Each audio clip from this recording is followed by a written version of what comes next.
কোথায় ছিল তুমি? কোথায় ছিলে? কোথায় ছিলে?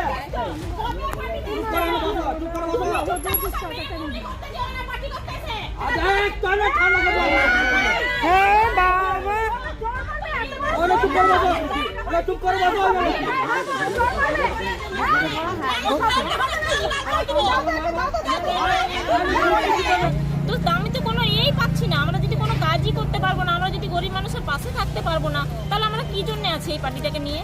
আমার মণ্ডল সভাপতি, তাকে বহুবার জানানো হয়েছে, তার সত্ত্বেও তার প্রতি কোনো অ্যাকশন না নেওয়ার জন্য আর প্রথমে আমার বাড়িতে আমাকে করলো। আমি একজন সিনিয়র পার্সন, যে এটাতে বিজেপির কোনো লেনাদেনা নয়। এই যে সমস্ত ঘটনা যেগুলো হচ্ছে এটা পরিকল্পিত তৃণমূলের মদতে। 26-এর ভোটে বিজেপির মহিলা BLA-2 কে হেনস্থার অভিযোগ, যাকে ঘিরে উত্তেজনা দুর্গাপুরে কোকোবেন থানার অন্তর্গত বীরভানপুর এলাকায়। অভিযোগের কাঠগড়ায় বিজেপির শক্তি প্রমুখ নিমাই তন্তুবাই। সোশ্যাল মিডিয়ায় ভাইরাল হলো সেই ভিডিও, যদিও ভাইরাল ভিডিও সত্যতা যাচাই করেনি খাঁটি খবর। দুর্গাপুরে কোকোবেন থানার অধীন বীরভানপুর এলাকার এই ঘটনায় রীতিমতো শোরগোল পড়ে গেল গোটা দুর্গাপুর জুড়ে।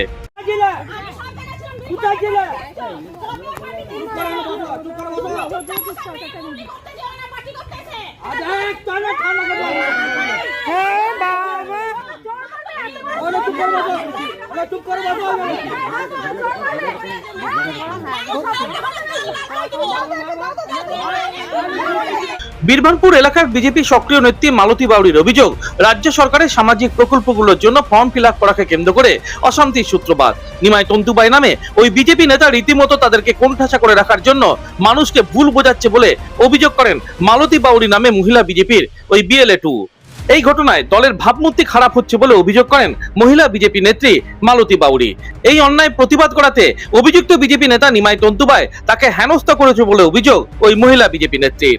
বিজেপির পশ্চিম বিধানসভা 3 নম্বর মন্ডল সভাপতি তেজনারায়ণ মন্ডলে ঘনিষ্ঠ হওয়ার সুযোগ নিয়ে রীতিমতো এলাকায় পুরনো বিজেপি কর্মীদের কোণঠাসা করে রাখা হচ্ছে বলে অভিযোগ করছেন বিজেপির মহিলা নেত্রী মালতী বাউরি।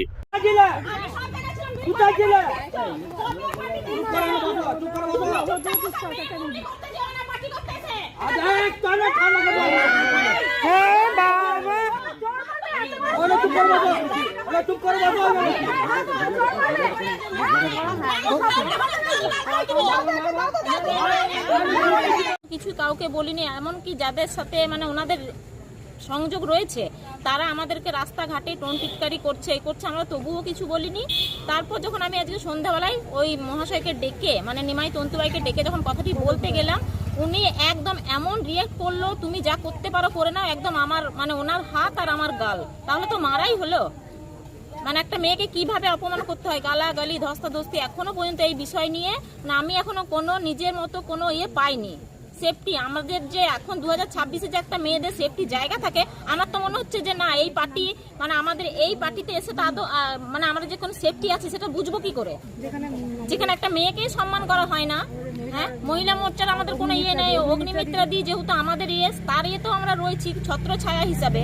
তো আমি তো কোনো পাচ্ছি না। আমরা যদি কোনো কাজই করতে পারবো না, আমরা যদি গরিব মানুষের পাশে থাকতে পারবো না, তাহলে আমরা কি জন্য আছি এই পার্টিটাকে নিয়ে?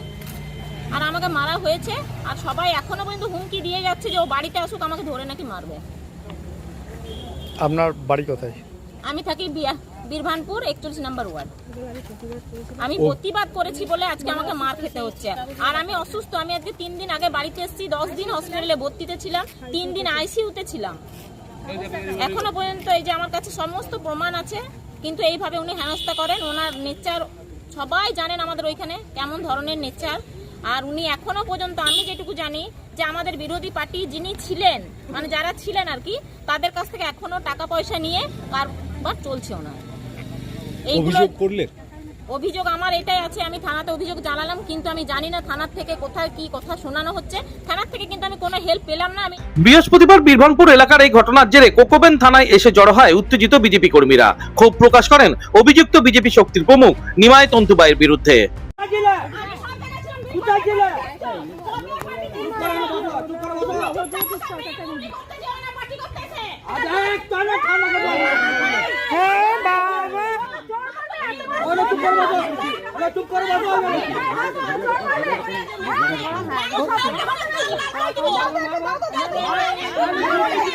যারা ধরুন শিক্ষিত তারা তো তার কথাতে চলবে না, তারা তাদের মতন পার্টির গাইডলাইন সংবিধান পার্টির যে আমাদের সংবিধান আছে সেই সংবিধানের প্রোটোকলে আমরা চলি, সে কিন্তু চলে না। আর যখন ভোটের সময় ভোটের কিছুদিন আগেও আমার বাড়িতে এসেছিল, আমি হচ্ছে 41 নম্বর ওয়ার্ডের কনভেনার, আমার নাম সঞ্চিতা দে, এবং তখন পার্টিতে আমার বাড়িতে এসেছিল একটা কাগজের জন্য। আমি বলেছিলাম কাগজটা তোমাকে আমি সন্ধ্যেবেলা দিয়ে দেবো, এখন দেবো না। ও আমার হাত থেকে কাগজটা নিয়ে পরে আমাকে ঠেলে ফেলে দেয়। আমি কিন্তু সবাইকে মোটামুটি পার্টির এতে বলেছিলাম, যারা মণ্ডলের রয়েছে, যারা দায়িত্বে রয়েছেন, তখন ওরা বলেন যে ঠিক আছে আমরা দেখছি। এবং তো অনেকেই বলে এসে থানায় আসতে, কিন্তু থানায় আমি আসিনি, কারণ সেই সময় আমাদের দাদার এক প্রচার ছিল, দাদার যাতে কোনো রকম বদনাম না হয় তাই জন্য চুপচাপ থেকে গেছিলাম। কিন্তু পরবর্তীকালে দাদাও ওকে বলেছে, সবাই বলে, ও কিন্তু কারোর কথা শোনে না। আমি আজকে বাধ্য হয়ে বলতে বাধ্য হচ্ছি, আমার মণ্ডল সভাপতি, তাকে বহুবার জানানো হয়েছে, তার সত্ত্বেও তার প্রতি কোনো অ্যাকশন না নেওয়ার জন্য আর প্রথমে আমার বাড়িতে আমাকে করলো। আমি একজন সিনিয়র পার্সন, বহুত দিন থেকে পার্টির দায়িত্বের সঙ্গে পার্টি করে আসছি, পার্টি আমার প্রতি অনেক দায়িত্ব দিয়ে রেখেছে, সেগুলো আমি যথাযথভাবে পালন করার চেষ্টা করি। কিন্তু যখন আমাকে করার পর ওকে যখন কোনো অ্যাকশন নিল না, আজকে নিচু স্তরের একটা কর্মীকে মুখে গালে থাপ্পড় মারতে আসছে, তখন আমি তাকে প্রতিবাদ করি, তুমি আজকে একে মারছো, কালকে তাকে মারবে, পরশুদিন ঘরে ঢুকে মারবে মানুষের। এরকম করলে তো চলবে না, আমাদের প্রশাসনের কাছে যেতে হবে, তাই আমরা প্রশাসনের কাছে এসেছি। প্রশাসনের বিজেপি মহিলা কর্মী BO3 BO4 এটা বিজেপির কোনো গোষ্ঠীদ্বন্দ্ব নয়, আসলে ক্ষমতার বাইরে থেকে এই কৌশল নিয়েছে তৃণমূল। এতেও মানুষের মন তৃণমূল কোনোদিন পাবে না বলে স্পষ্ট প্রতিক্রিয়া দেন দুর্গাপুর পশ্চিম বিধানসভার 3 নম্বর মণ্ডল সভাপতি তেজনারায়ণ মণ্ডল। এই বিষয়টা আমার নখদর্পণে এসছে, ওখান থেকে কিছু লোক আমাকে অভিযোগ করেছে। বিষয়টা হচ্ছে এটাতে বিজেপির কোনো লেনাদেনা নয়। এই যে সমস্ত ঘটনা যেগুলো হচ্ছে এটা পরিকল্পিত তৃণমূলের মদতে এই ঘটনা ঘটছে। আমাদের একটাই কথা হচ্ছে ভারতীয় জনতা পার্টির তরফ থেকে যে আইনের পথে চলবে, আর পার্টির সঙ্গে এই সমস্ত ব্যাপার নিয়ে পার্টির কোনো লেনাদেনা নাই। গোটা ঘটনার জেরে বৃহস্পতিবার টানটান উত্তেজনা ছড়িয়ে পড়ে দুর্গাপুরে কোকোবেন থানার অন্তর্গত বীরভানপুর এলাকায়।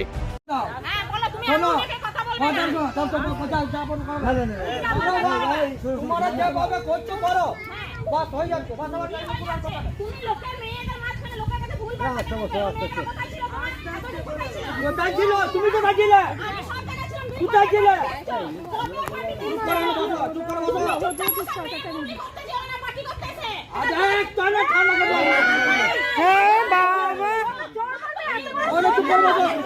চুপ করে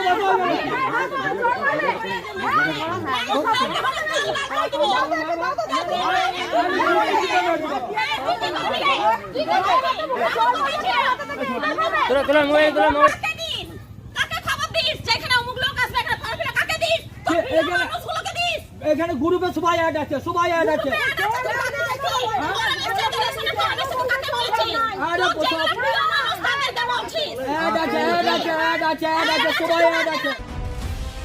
দুর্গাপুর থেকে অনুরাধা সিংগুপ্তর রিপোর্ট, খাঁটি খবর।